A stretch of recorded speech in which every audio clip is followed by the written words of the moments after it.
speaking of the Mavericks, and you referenced Kyrie Irving a second ago, and I've made reference to this several times in this conversation,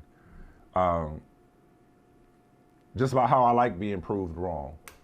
Okay. I mean that sincere. No, I mean that sincerely. I enjoy being wrong. No, because those are no. I can't.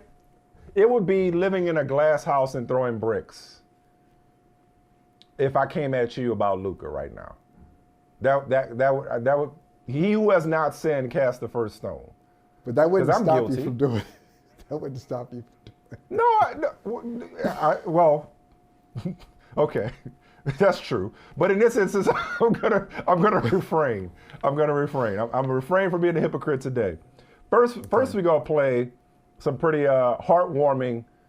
I love Post Malone, by the way. That's really good. I like that. Some heartwarming post-game SOT from the Western Conference Finals participating superstar tandem of Luka Doncic and Kyrie Irving.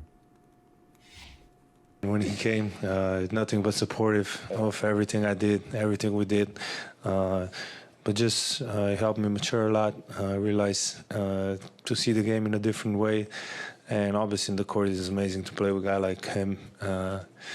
Like I said, just go out there, enjoy. And the leader he's been for us, not just for me, but for us, he's been amazing. Always positive energy. Yeah, I just think this guy next to me has pushed me to continue to work on my game and continue to develop as a young leader. And I think the big word that we both can agree on is just maturity. Coming into Dallas, I was dealing with a lot mentally, spiritually, emotionally, and they embraced me with open arms. You know, I don't have a perfect journey, so coming into this environment, I was unsure of how we were going to work out on the court, but off the court, I knew eventually that I would get him to open up. This guy's a big teddy bear at times off the court, big competitor. Okay, I'll say a teddy bear that likes to compete. You know, he's still ducking me in dominoes, but, you know, I think at times, you know, I just have to sit back and marvel at his talent. That's great. Closeout Kyrie, 14-0 in closeout games. Best record. I mean, you know, let's talk about stats you don't like. I didn't know they were keeping that stat, but that's a pretty impressive one. Closeout Kyrie. So as much as I was triggered by Michael Malone saying, "F being up 20, the season's over," I was inspired. I was touched by Kyrie. His comment, I don't have a perfect journey. I don't have a perfect journey. And this is why I'm not going to come at you about Luka. I'm not. Because, you know, I was trying to remember the conversations we've had. Let's just concentrate it to the last 4 years. Let's just concentrate it to 2020. The last 4 years, the conversations around Kyrie Irving, on and off the court. You know, from Brooklyn to Dallas. Yeah. It's a lot. And I'm more than sure, if I went back and dug in the archives, which don't exist, but if I went back and I looked in the archives and I said, I looked at all the things that I've said about Kyrie Irving, I doubt that, I don't think that many, if any of the things that I said would have suggested that he'd be here today. And that he would be that guy. Do you understand what I'm saying? Like, yeah. He had gotten to a point where he was such a pain in our asses, and we don't even have to work with him. Okay?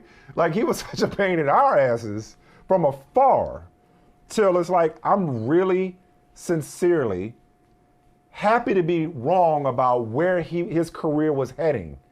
Yeah. I did not see his career arc heading in this direction 4 years ago, 3 years ago, 2 years ago. I don't remember.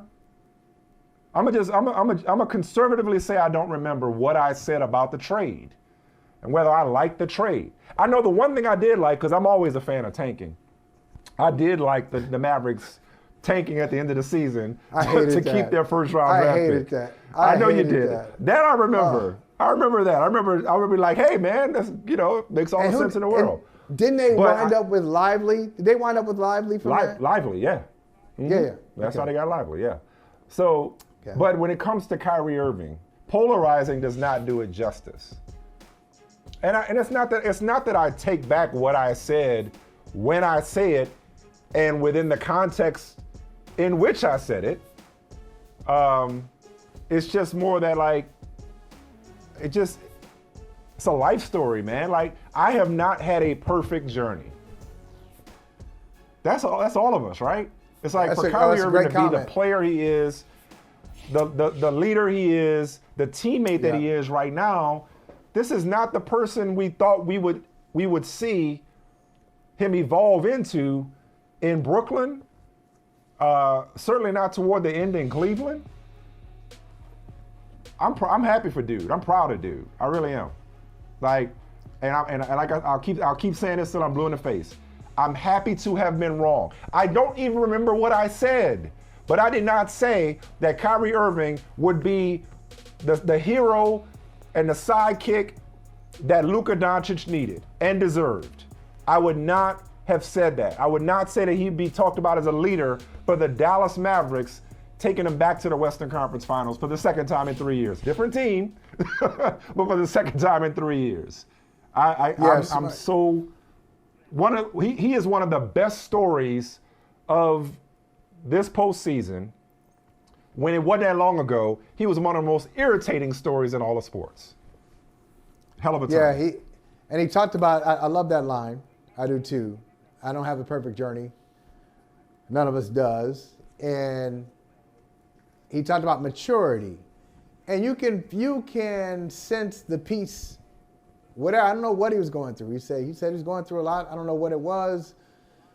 But you can sense the peace that he seems to be at now, at least publicly when he gives his comments, to the point where, I don't know if you caught his post-game interview after Game 7.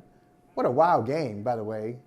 At the end of Game 7, he gives an interview, and he talks with the interviewers, and at the end of it, he says, "I'm praying for you guys." I was like, whoa, I'm praying for all of you. It's just a different feel. Kyrie's different. The Mavericks are different. I'm going to say this about Luka. You know my comments about Luka not being able to get by the Clippers. Clearly, they got by the Clippers, and then some. They got by the Clippers and got by OKC. And they got by OKC because, in large part, Luka's toughness. Luka's physical and mental toughness throughout the series. And I kept watching him. I watched most of the series. And I focused on Luka defensively. Not that he was a warrior on defense. He was not. But I kept looking at him saying, this guy can barely move. He can't move. He's playing safety. In a lot of cases, he's playing safety, and he's still coming up with plays. This is not shade. It's not shade. No, it's not shade. No, I'm just it's true too. No, I'm happy. I'm happy. No, I'm happy. I'm happy to hear you say that. Because again, our conversations these days have been few and far between. But I remember when I brought up Doncic and defense in the same sentence, you practically laughed me off the screen. Yeah. you laughed me off the screen. Well, I remember having that conversation. Made some great plays. I'm sorry, just rang a bell. He made some great plays. He is not healthy. He's not healthy. He's not moving the same, but he still is able to do enough to help his team win. So give it up for Luka. Give it up for the Dallas Mavericks. And you already talked about one coach. You talked about the coach of the Indiana Pacers, who's a former coach of the Mavericks. Let's talk about the current coach of the Mavericks, Jason Kidd, who played for Rick Carlisle. Jason Kidd has been to the Western Conference Finals 2 of the last 3 years. And he got his team past on paper, more talented. OKC finished with the 1 seed in the West for a reason. Top 3 MVP candidate. If that would have gone 7, if that series had gone 7, if it had gone back to OKC, I don't think we're having this conversation. Got him at the right time. They averted disaster. And this is a Dallas tradition too. This is a Dallas tradition. The last time Dallas won an NBA championship, they got somebody at the right time. They got Dwayne Wade and LeBron James at the right time, and It was just a combination of mental mastery and just great teamwork, and they beat the Heat. And then the next 2 years, the Heat won the championship. And I think it's the same thing. Dallas, they got OKC at the right time. OKC could be back next year. They can win it all next year, but you're not ready yet. You're not ready. And Dallas's Jason Kidd made sure that Dallas could make that happen, could make that be the story. I'm excited, man. I'm so excited for this Final Four. Dallas's comeback in a lot of respects was as stunning as even though they were at home. That was as stunning as Minnesota's at Denver in many respects. Yep. That was another one. Like I was like, yeah, I don't think the Mavericks got it today. They ain't got it. And then the way PJ rode to the rescue again. I didn't have a problem with the last call, by the way. I didn't either. Characterized as controversial. That was a foul. No. Hey, but tough way to lose a game, but you know. Did you hear the comments? Did you hear Shai Gilgeous-Alexander after the game? Hey, what do you think about that? He said, I wish I hadn't fouled. Mm-hmm. I wish I hadn't fouled. And so, yeah, I got it. We talk about these things, and I got to be better. It's the little things. I wish I hadn't fouled him. I just wanted to hug him. I wanted to hug him. That's what I'm talking about. That's what I'm talking about in this situation. His journey is not perfect. SGA I'm talking about. His journey is not perfect, nor is it close to being complete. I'm big on the Thunder, just not right now. So you say you're excited for the Final Four. You have the Celtics beating the Pacers. Who do you like in the Western Conference Finals? Minnesota. I had Dallas, Denver. So I had Dallas here. You got Minnesota, huh? Yep. Look, Dallas defensively, I'm glad you brought it up. They've come a long way, especially since the trade deadline. They've come a long way defensively. You got Minnesota, huh? Yeah. Give me Minnesota. Minnesota has, so the Mavericks have the best player in the series, right? They got the best player in the series. Do you think so? Yep. No, go ahead, finish. No, I think the Mavericks have the best. But go ahead and finish. I think the Mavericks have the best player in the series. Mavericks have the best big game player in the series because close out Kyrie. You just gave the stats. But I think top to bottom, the Wolves have more. The Wolves have more, and even if they don't have the best player, okay, they got the second or third best player. Take your pick. In Anthony Edwards, and I'll take what Cat is doing right now. And I like the defense. They're superior defensively to Dallas. I think the coaching matchup is about even. Maybe a slight edge to Jason Kidd, but yeah, I like Minnesota home court. Minnesota in 7. In 7. You know what? I'm gonna stop around with it. I'm gonna do it expeditiously. All right. Okay. Get off this fence. I'm gonna get off this. here. Okay. First of all, I ain't picking against Luka. Like as much as I love Ant-Man, as much as I love the Timberwolves, I gave props to Rudy Gobert and Cat.